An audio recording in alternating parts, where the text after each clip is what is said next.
له شريك في الملك ولم يكن له ولي من الذل وكبره تكبيرا.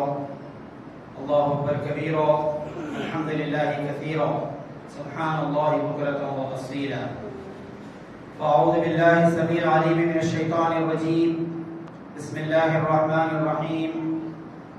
قل هو القادر على أن يبعث عليكم عذابا من فوقكم أو من تحت أرجلكم أو يلبسكم شيعا ويذيق بعضكم بأس بعض. انظر كيف نصرف الآيات لعلهم يفقهون. صدق الله العظيم. حمد و ستائش اللہ رب العالمین کے لیے. ہم سب اللہ کی بڑائی بزرگی بیان کرتے ہیں. وہی خالق و مالک ہے, حاکم و رازق ہے. ساری کائنات اس کے قبضہ قدرت میں ہیں. The creator, the sustainer, the lawgiver, the lawmaker and absolute owner of the universe ہے. درود و سلام ہو نبی آخر الزمان حضرت سیدنا محمد مصطفیٰ صلی اللہ علیہ وسلم پر, جنہیں اللہ تعالیٰ نے قیامت تک آنے والے سارے انسانوں کے لیے رہبر اور رہنما, داعی و مبلغ, آخری نبی اور خاتم النبیین و رحمت للعالمین, the ultimate and final messenger بنا کر دنیا میں روانہ فرمائے. سامعین محترم, آپ گزشتہ چند دنوں سے دیکھ رہے ہیں کہ سابق میں, ماضی میں سپر پاور کہلانے والا ایک ملک جو اپنی طاقت کے نشے میں چور ہے اور اپنی فوج, اپنی ملٹری, اپنے سامان حرب, اپنے ویپنز اور اپنی حربی طاقت, دا پاور آف وار, اس پر اتنا مغلوب ہے, نشے میں چور ہے کہ اس نے اپنے مقابلے میں ایک چھوٹے سے ملک پر حملہ کیا ہے اور بڑا بھاری نقصان اس ملک کا پہنچایا ہے. اور جس جنگ کا آغاز ہوا ہے وہ کسی قابل ذکر وجہ پر نہیں ہوا ہے.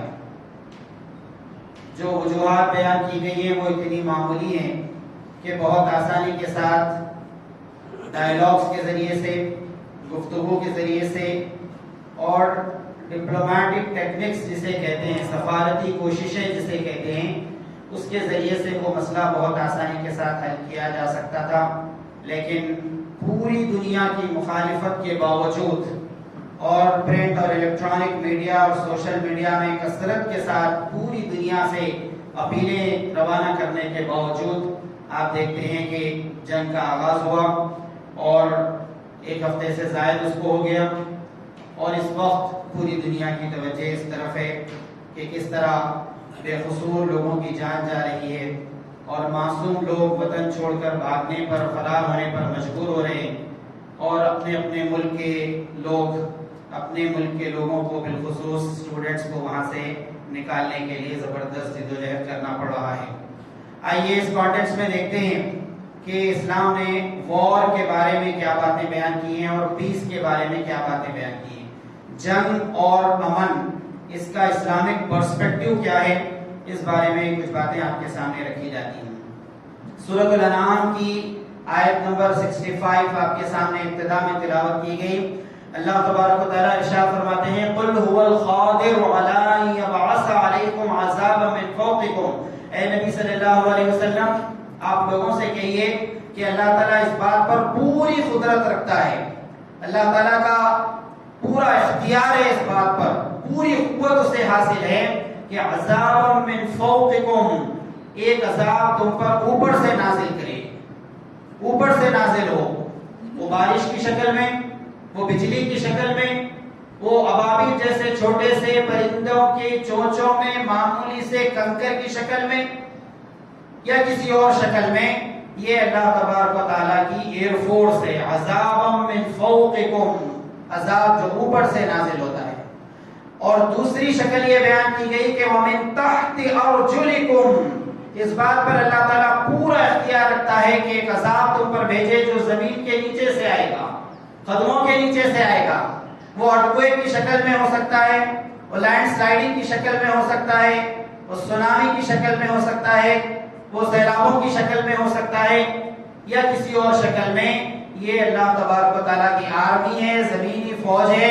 ومن تحت ارجلکم, نیچے سے آئے گا ایک عذاب جو اوپر سے, اور ایک عذاب کی وہ شکل جو نیچے سے آئے گا. اور سورہ انعام کی اس آیت میں تیسری کیٹیگری بیان کی گئی کہ وَيَلْبِسَكُمْ شِيَعًا وَيُذِيقَ بَعْضَكُمْ بَعْضَ بَعْضٍ. بعض موقع پر ایسا ہوتا ہے کہ اللہ تبارک و تعالیٰ آسمان سے کوئی عذاب نازل نہیں کرتے, نہ بارش کی شکل میں, نہ بجلی کی شکل میں, نہ زمین سے کوئی عذاب آتا ہے اور کوئے کی شکل میں, نہ سونامی کی شکل میں, نہ کسی اور شکل میں.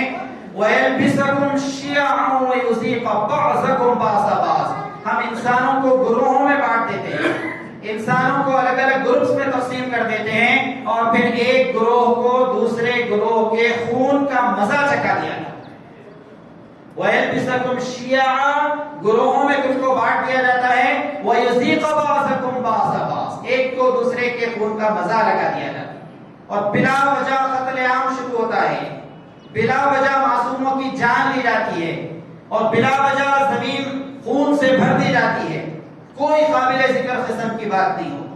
ایک حدیث میں آتا ہے نبی کریم صلی اللہ علیہ وسلم نے ارشاد فرمایا کہ لَيَأْتِيَ النَّاسِ زَمَانٌ, لوگوں کے اوپر ایک زمانہ ایسا بھی آئے گا, لوگ دیکھیں گے ایسا زمانہ بھی, لَا يَدْرِي الْقَاتِلُ فِي أَيِّ شَيْءٍ قَتَلَ, قاتل کو یہ بات نہیں معلوم ہوگی کہ وہ کیوں قتل کر رہا ہے. وَلَا يَدْرِي الْمَقْتُولُ فِي أَيِّ شَيْءٍ قُتِلَ, اور جو مر رہا ہے اس مرنے والے کو یہ نہیں معلوم ہوگا کہ اس کو کیوں مارا جائے.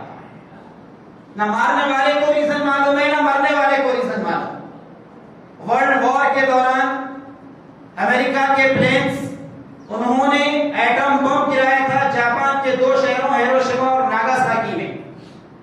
اس کے جو پائلٹ تھے پلین کے, اس کا انٹرویو پڑھیے, نیٹ پر موجود ہے, میگزینز کے اندر چھپا تھا وہ.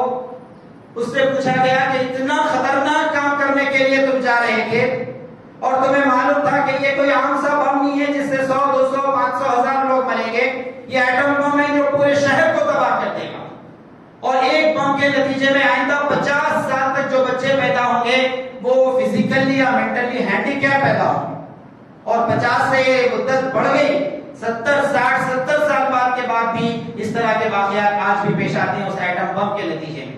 اس ریڈیو ایکٹیو ایلیمنٹ, اسے اردو میں تابکار عناصر کہا جاتا ہے, ان کے اثرات آج تک محسوس کیے جاتے ہیں ان 2 شہروں کے اندر. تو اس سے پوچھا گیا کہ تم نے اتنا خطرناک کام کیسے کیا اور کیوں کیا؟ تو اس نے کہا کہ مجھے کچھ نہیں معلوم ہے, مجھ سے کہا گیا کہ یہ ٹارگٹ ہے اور اس ٹارگٹ پر تم کو بم گرانا ہے, اگر میں وہ نہیں کرتا تو میرا کورٹ مارشل ہوتا اور مجھے جیل بھیج دیا جاتا, یا پھر یہ کہ مجھے گولی سے اڑا دیا. تو اس کو نہیں معلوم, مارنے والے کو نہیں معلوم ہوگا کہ کیوں مار رہا ہے, اور جو بیچارہ مر رہا ہے اس کو نہیں معلوم ہوگا کہ کیوں قتل کیا جا رہا ہے. اور اس بات کی اطلاع لگ بھگ 1400 سال پہلے نبی کریم حضرت محمد مصطفیٰ صلی اللہ علیہ وسلم نے دی تھی کہ نہ قاتل کو پتا ہوگا کہ کیوں مرڈر کر رہا ہے, نہ مرنے والے کو پتا ہوگا کہ کیوں اس کو مارا جا رہا ہے. اس طرح کا ایک زمانہ تم اپنی آنکھوں سے دیکھو. سورہ مائدہ میں یہ بات بیان کی گئی, اللہ تبارک و تعالیٰ نے اصول بیان کیا کہ من قتل نفسا بغیر نفس او فساد فی الارض فکانما قتل الناس جميعا, جو کسی ایک معصوم کی جان لے گا, بے قصور کی جان لے گا, اس نے گویا پورے انسانوں کی جان لی. ہیومینٹی ایٹ لارج کا مرڈر اس نے کر دیا. ایک آدمی جس کا کوئی قصور نہیں ہے, معصوم ہے, اور اس کو معلوم نہیں ہے کہ کیا معاملہ اس کے ساتھ پیش آ رہا ہے, کس جرم میں اسے مارا جا رہا ہے. اللہ تعالیٰ فرماتے ہیں کہ ایک معصوم آدمی کی جان لینا گویا زمین پر پائے جانے والے پورے انسانوں کا قتل کرنا ہے. 750 کروڑ انسان اس وقت زمین پر پائے جاتے ہیں, 7.5 بلین کے قریب دنیا کی پاپولیشن ہے.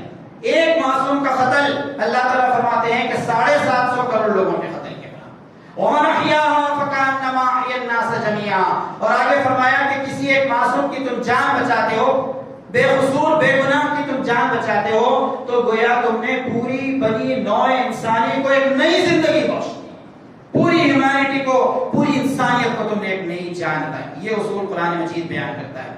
اس کی بنیاد اور فاؤنڈیشن کیا ہے؟ سورہ حجرات 26ویں پارے میں بیان کیا گیا کہ یا ایھا الناس انا خلقناکم من ذکر و انثی, پورے انسانوں کو ایڈریس کیا گیا, صرف مسلمانوں کو نہیں. یا ایھا الناس, او مینکائنڈ, اے انسانوں, یا ایھا الناس, پورے انسانوں.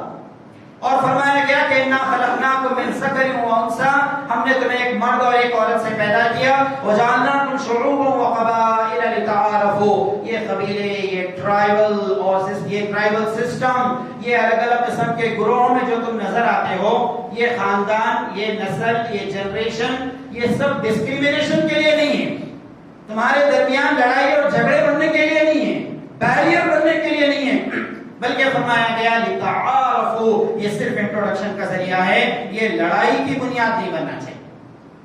گزشتہ 2 دن سے ایک ویڈیو وائرل ہو رہا ہے، آپ نے دیکھا ہوگا کہ یوکرین میں ایک ٹرین میں کچھ ہندوستان کے، انڈیا کے اسٹوڈنٹ جانا چاہ رہے ہیں، لیکن ٹرین کے دروازے پر ٹھہر کر وہاں کے لوکلز انہیں روک رہے ہیں اور یہ کہہ رہے ہیں کہ صرف وائٹ لوگ جو ہیں، جو گورے لوگ ہیں، صرف وہی داخل ہو سکتے ہیں، یہ کالے پیلے اس طرح کا رنگ رکھنے والے لوگوں کے لیے اس میں انٹری نہیں۔ جان اپنی بچا کر جا رہے ہیں، اور یہ کہ بڑی مشکل سے اس ملک سے نکلنے کے کچھ حالات ان کے لیے بنے ہیں اور بمباری ہو رہی ہے، ان بموں سے بچنے کا موقع انہیں حاصل ہوا ہے، لیکن ان کو ٹرین میں داخل ہونے نہیں دیا جا رہا ہے، اور آپ سن سکتے ہیں بہت صاف انداز سے کہا جا رہا ہے کہ صرف گورے لوگ۔ تو یہ ریشیل ڈسکریمنیشن، یہ رنگ کی بنیاد پر، یہ زبان کی بنیاد پر، یہ الگ الگ قسم کے تعصبات اور پریجوڈیسز، اس کا اسلام میں کوئی گنجائش نہیں ہے، اور فرمایا گیا کہ صرف تعارف کا ذریعہ ہے، کسی قسم کا فرق ان انسانوں کے درمیان اس بنیاد پر نہیں ہونا چاہیے۔ مسلم شریف کی روایت میں الفاظ آتے ہیں کلکم بنی آدم و آدم من تراب، کہ تم سب آدم کی اولاد ہو اور آدم مٹی سے بنائے گئے، اوریجن سب کا ایک ہی ہے، مٹی سے بنائے گئے ہو۔ واللہ انبتکم من الارض نباتا، اللہ تعالیٰ نے تم کو زمین سے اگایا ہے، بڑا عجیب طرح سے اگانا۔ واللہ انبتکم من الارض نباتا، صرف یہ بات نہیں ہے کہ 1400 سال پہلے یہ بات بیان کی گئی، صرف یہ بات نہیں ہے کہ حضرت آدم علیہ السلام کے بارے میں کہا گیا کہ انہیں مٹی سے بنایا گیا، بلکہ آج کا جو گوشت پوش کا چلتا پھرتا انسان ہے، اس بارے میں تحقیق کی گئی اور پورا انالیسس کر کے رکھ دیا گیا کہ انسان کا جو 5-6 فٹ کا جسم ہے، اس میں کتنے % کیلشیم ہے، کتنے % آئرن ہے، کتنے % فاسفورس ہے، اور کیا کیا ہے، وہ ساری چیزیں ہیں جو زمین سے نکلتی ہیں، ان ساری چیزوں کے مجموعے کا نام انسان کا جسم ہے، اور فرمایا اللہ تبارک و تعالیٰ نے کہ تم مٹی سے پیدا کیے گئے ہو۔ تو یہ بات بیان کی گئی ایک اور حدیث میں، کونوا عباد اللہ اخوانا، پورے انسانوں سے کہا گیا کہ انسانوں اللہ تعالیٰ کے بندے بن کر، بھائی بھائی بن کر رہو، کونوا عباد اللہ اخوانا، اخوان بن کر رہو، بھائی بن کر رہو۔ تو یہ اسلام کا مزاج ہے کہ اس نے جنگ کی مخالفت کی ہے، بلا وجہ کے لڑائی جھگڑوں کو روکنے کی اس نے بھرپور کوشش کی ہے، امن کو اس نے ہمیشہ سے اہمیت دی ہے۔ سورہ بقرہ پڑھیے، وَإِذْ قَالَ إِبْرَاهِيمُ رَبِّ اجْعَلْ هَٰذَا بَلَدًا آمِنًا، یاد کرو اس وقت جب ابراہیم علیہ السلام اپنے رب سے دعا کر رہے تھے، پہلی دعا انہوں نے کی هَٰذَا الْبَلَدَ آمِنًا، اے اللہ اس شہر کو، اس سٹی کو امن والا شہر بنائیں، the city of peace، امن والا شہر بنائیں، هَٰذَا الْبَلَدَ آمِنًا، امن والا شہر بنائیں۔ اسی طرح آپ دیکھتے ہیں سورہ نحل میں تو ایک آئیڈیل بستی کا ذکر کیا اللہ تبارک و تعالیٰ نے۔ اچھی بستی کون سی ہے، بہترین قسم کی آبادی کون سی ہے؟ خدا لے آؤٹ کالونی سب سے بہترین ہے، گیٹڈ کمیونٹی جس میں 2-2 4-4 کروڑ کے ولا ہوں، کیا وہ کمیونٹی سب سے اچھی ہے؟ بڑے بڑے شاندار اپارٹمنٹ جس میں کلب ہاؤس بھی موجود ہے، کیا وہ سب سے اچھا ایریا ہے؟ گھروں کے اوپر، ہوٹلوں کے اوپر ہیلی پیڈ بنے ہوئے ہوں، کیا وہ سب سے اچھا ایریا ہے؟ گرینری اور جھاڑ ہو، کیا وہ سب سے اچھا علاقہ ہے؟ سورہ نحل میں اللہ تبارک و تعالی نے بات ارشاد فرمائی 14ویں پارے میں، وَضَرَبَ اللَّهُ مَثَلًا قَرْيَةً كَانَتْ آمِنَةً مُطْمَئِنَّةً يَأْتِيهَا رِزْقُهَا رَغَدًا مِنْ كُلِّ مَكَانٍ۔ اللہ تعالیٰ ایک مثال تمہارے سامنے پیش کرتا ہے اس بستی کی جو آئیڈیل بستی ہو، ideal colony, ideal city, ideal country, ideal population, ideal gated community کون سی ہے؟ فرمایا گیا کہ کانت آمنہ، پہلی چیز امن والی جگہ، پیس، امن، جان کی سیکیورٹی ہو، مال کا تحفظ ہو، عزتوں کا تحفظ ہو، آبرو کا تحفظ ہو، بچوں کا تحفظ ہو، عورتوں اور لڑکیوں کو تحفظ حاصل ہو، یہ سیکیورٹی وہاں پر ملے لوگوں کو، تو سمجھیے کہ وہ امن والا شہر اللہ تعالیٰ کے نزدیک آئیڈیل سٹی۔ اور دوسری بات بیان کی گئی، رغدًا من کل مکان، ہر طرف سے رزق ان کے پاس پہنچتا ہو۔ پہلی چیز the city of peace، اور دوسری چیز یہ بیان کی گئی کہ انہیں کھانے پینے کے لیے دنیا کے مختلف علاقوں سے رزق پہنچتا. آپ یہاں حیدرآباد میں بیٹھ کر اس وقت واشنگٹن سے آنے والے، امریکہ سے آنے والے سیب کھا رہے ہیں، آپ نیوزی لینڈ کے کیوی کھا رہے ہیں، آپ اس وقت تھائی لینڈ سے آنے والے بڑے بڑے جام کھا رہے ہیں، آپ اس وقت گلف سے، سعودی، دبئی اور ایران سے آنے والے شاندار قسم کے کھجور کھا رہے ہیں. نعمتوں کی بارش ہے، نعمتوں کی بھرمار ہے. اللہ تعالیٰ فرماتے ہیں رزقها رغدا من کل مکان، دنیا کے مختلف حصوں سے ان کے پاس رزق پہنچتا ہو. تو یہ آئیڈیل بستی، پسندیدہ بستی. اور پھر اللہ تبارک و تعالیٰ نے آگے بات بیان کی فَكَفَرَتْ بِأَنْعُمِ اللَّهِ، ان نعمتوں کی اگر تم قدر نہیں کرو گے، امن وہاں پر ہے، اطمینان وہاں پر ہے، پیس آف مائنڈ تمہارے پاس ہے، رزق تمہیں مل رہا ہے، کھانے پینے کی بڑی بڑی نعمتیں تمہیں مل رہی ہیں، اگر تم اس کی قدر نہیں کرو گے، اس کی حفاظت نہیں کرو گے، اس کا حق ادا نہیں کرو گے. حق ادا کرنا کیا ہے؟ نبی کریم صلی اللہ علیہ وسلم نے ایک حدیث میں ارشاد فرمایا کہ اگر تم پیٹ بھر کھانا کھا کر سوتے ہو اور تمہاری بستی کے اندر، تمہارے گھر کے قریب، تمہارے پڑوس میں ایک آدمی ہے جسے کھانا میسر نہیں ہے، وہ رات بھر بھوک کے جھٹکے اس کے پیٹ میں آ رہے ہیں اور بھوکا سوتا ہے رات بھر، تو اللہ تعالیٰ اس پوری بستی پہ سے، اس کی حفاظت پہ سے اپنا ہاتھ اٹھا لیتے ہیں. پوری بستی کی حفاظت سے اللہ تعالیٰ وڈرا ہو جاتے ہیں. ایک آدمی اگر بھوکا سوتا ہے اس بستی میں، تو گھر سے نکل کر دیکھیے، لوگوں کے مسائل کا جائزہ لیجئے. قرآن مجید نے سورہ نحل میں بات بیان کی کہ اگر ان نعمتوں کی تم قدر نہیں کرو گے تو فَأَذَاقَهُ اللَّهُ لِبَاسَ الْجُوعِ وَالْخَوْفِ، اللہ تعالیٰ دو قسم کی چیزوں کو مسلط کرے گا. لباس الجوع، ایک بھوک کا لباس تم کو پہنا دے گا، والخوف، دوسرا خوف کا لباس تم کو پہنا دے گا. جو نعمتیں ملی ہیں وہ چھین کر بھوک مسلط کر دی جائے گی. اور پھر اس کے بعد آپ دیکھتے ہیں کہ جو امن میسر آیا ہے وہ چھین لیا جائے گا اور خوف تم پر مسلط کر دیا جائے گا. قرآن مجید نے بات بیان کی کہ سورہ بقرہ میں وَإِذَا تَوَلَّى سَعَىٰ فِي الْأَرْضِ لِيُفْسِدَ فِيهَا وَيُهْلِكَ الْحَرْثَ وَالنَّسْلَ وَاللَّهُ لَا يُحِبُّ الْفَسَادَ. اللہ تبارک و تعالیٰ اس شخص کو بالکل پسند نہیں کرتا جس کی جدوجہد، سعیٰ فی الارض، بھاگ دوڑ زمین میں، جس کی جدوجہد، جس کی اسٹرگل، جس کی کوشش یہ ہے کہ لیفسد فی الارض، زمین میں فساد پھیلائے، نفرتیں بانٹتا ہے، فساد پھیلاتا ہے زمین میں. وَيُهْلِكَ الْحَرْثَ وَالنَّسْلَ، کھیتیوں کو تباہ کرنا چاہتا ہے، نسلوں کو برباد کرنا چاہتا ہے.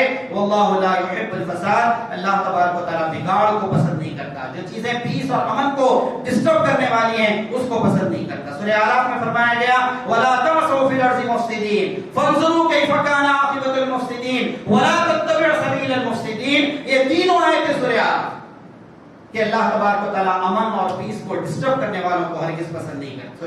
سورہ یونس میں فرمایا گیا ان اللہ لا یصلح عمل المفسدین، جو فساد پھیلانے والے لوگ ہیں ان کے اعمال کے اندر اللہ تبارک و تعالیٰ اصلاح کا معاملہ انجام نہیں دے. تو قرآن مجید نے امن کے بارے میں وہ باتیں بیان کی ہیں جو ابھی آپ کے سامنے رکھی گئی ہیں کہ امن اور پیس پسندیدہ ہے. لوگوں کے لیے جان و مال، عزت اور آبرو کا تحفظ اور سیکیورٹی ملے، یہ اللہ تعالیٰ کے نزدیک آئیڈیل بستی کی مثالیں. اور ناپسندیدہ بات یہ ہے کہ ایک آدمی اس امن کو اور پیس کو ڈسٹرب کرے، لوگوں کو ہلاک کرے، فساد پھیلائے، خوف کے اندر مبتلا کرے.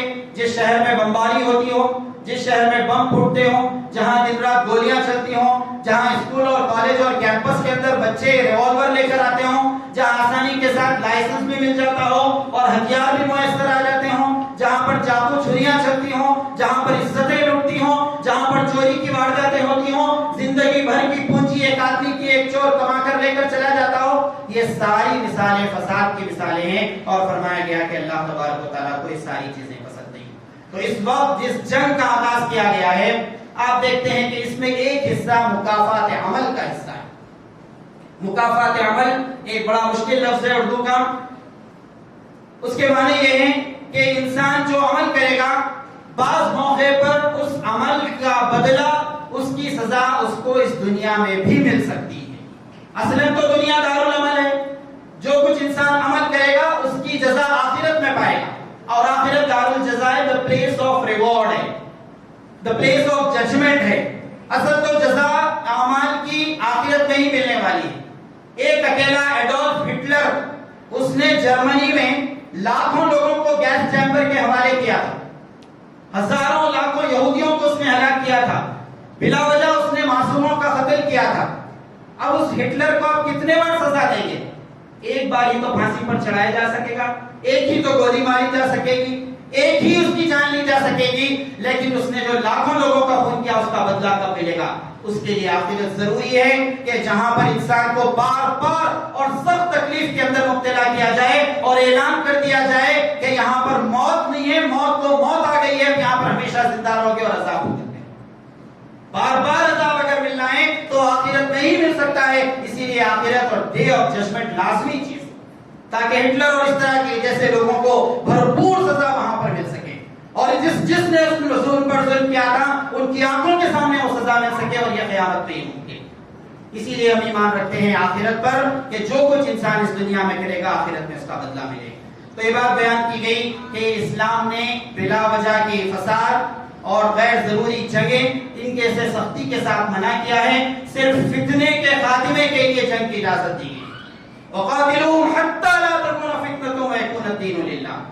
آپ دیکھتے ہیں کہ جس جنگ کا آغاز کیا گیا ہے وہ غیر ضروری بنیادوں پر ہے، اور مکافات عمل اس کی ایک وجہ ہے۔ یہی وہ یوکرین ہے کہ جس نے اپنے 5000 سے زیادہ فوجیوں کو اور ٹینکوں کی ایک لمبی قطار کو، فوجی جو ٹینک ہوتے ہیں، ملٹری ٹینکس ہوتے ہیں، اس کو بھیجا تھا عراق جنگ میں حصہ لینے کے لیے۔ اس کا کوئی انٹرسٹ وہاں پر نہیں تھا، اور صرف یوکرین ہی نہیں، اور کئی ایسے کنٹریز تھے جنہوں نے اس جنگ میں شرکت کی تھی، پورے عراق کو تباہ اور تاراج کر کے انہوں نے رکھ دیا۔ صرف عراق نہیں، اس کے بعد سیریا اور افغانستان اور پھر بہت سے مقامات آپ دیکھتے ہیں کہ اس کو کھنڈر بنا کر رکھ دیا گیا، موت کا رقص وہاں پر جاری۔ یہ جو ظلم انہوں نے کیا تھا کسی وجہ کے بغیر، ہو سکتا ہے کہ آج ان کو ظلم کا بدلہ مل رہا ہے۔ بلا وجہ انہوں نے عراق میں معصوموں کی جان لی تھی، غیر ضروری طور پر انہوں نے اس جنگ میں حصہ لیا تھا، اور آج غیر ضروری طور پر رشیا نے ان پر حملہ کیا، اور اس وقت پورے ملک کی اینٹ سے اینٹ بجائی جا رہی۔ آپ جانتے ہیں فرسٹ ورلڈ وار جو 1914 سے 1914 سے 1918 تک ہوئی ہے، اس میں الگ الگ اسٹیمیشن کے مطابق 1.5 کروڑ سے لے کر 4 کروڑ کے درمیان لوگ مارے گئے، اور جو سیکنڈ ورلڈ وار ہوئی تھی 1939 سے لے کر 1945 تک، اس میں جو رف اسٹیمیشن دیا جاتا ہے وہ یہ ہے کہ لگ بھگ 8.5 کروڑ انسان مارے۔ کوئی چھوٹا سا فگر نہیں ہے، 1000 2000 کا نہیں ہے، لاکھ 2 لاکھ کا نہیں ہے، کروڑ 2 کروڑ کا نہیں ہے، 8.5 کروڑ انسان مارے۔ قائد انقلاب مفکر اسلام سید مودودی علیہ الرحمٰن نے تفہیم القرآن میں یہ بات لکھی ہے کہ جب سے دنیا بنی ہے اس سے لے کر آج تک خونی درندوں نے، سیلاب نے، سونامی نے، عذابوں نے، تباہی نے، لینڈ سلائڈنگ نے، بارش نے، اور اس طرح کی مختلف قسم کے نیچرل کیلامٹیز نے، بھیانک قسم کے درندوں نے، ڈائنوسورس نے، شیر نے، چیتے نے، ببر نے، ان سب نے مل کر اتنے انسانوں کو ہلاک نہیں کیا جتنے انسان خود انسانوں کے ہاتھوں سے مارے گئے، خود انسانوں کے ہاتھوں سے مارے گئے۔ معصوموں کو یتیم کر دیا گیا، عورتوں کو بیوہ کر دیا گیا۔ تو جنگ ایک ناپسندیدہ چیز ہے، صرف فتنے کے خاتمے کے لیے ہی اس کی اجازت دی گئی ہے، اور امن کو قائم کرنا، اس کی ایڈوکیسی کرنا، اور اس کے ساتھ ساتھ دنیا میں اس بات کی کوشش کرنا کہ دو ملکوں کے درمیان، دو گروہوں کے درمیان کسی قسم کی کشمکش نہ ہو، غیر ضروری معصوموں پر بم نہ گرائے جائیں، اور پھر یہ کہ کسی ملک کی اکنامی کو تباہ نہ کیا جائے، لوگوں کو بھوکے مرنے پر مجبور نہ کیا جائے۔ اس کے لیے آواز اٹھانا، اٹھ کھڑے ہونا، یہ ہم سب کی امت مسلمہ کی ذمہ داری ہے۔ اس لیے کہ قرآن مجید نے سلوگن دیا، کونوا قوامین بالقسط شہداء للہ، اے مسلمانوں حق اور انصاف کے نمبردار بن کر کھڑے ہو جائیں۔ اللہ تعالیٰ سے دعا ہے کہ ان باتوں پر غور کرنے اور عمل کرنے کی توفیق عطا فرما، اور یوکرین میں معصوم لوگوں کی جان کی حفاظت فرما۔ رب اغفر وارحم وانت خیر الراحمین، والحمد للہ رب العالمین۔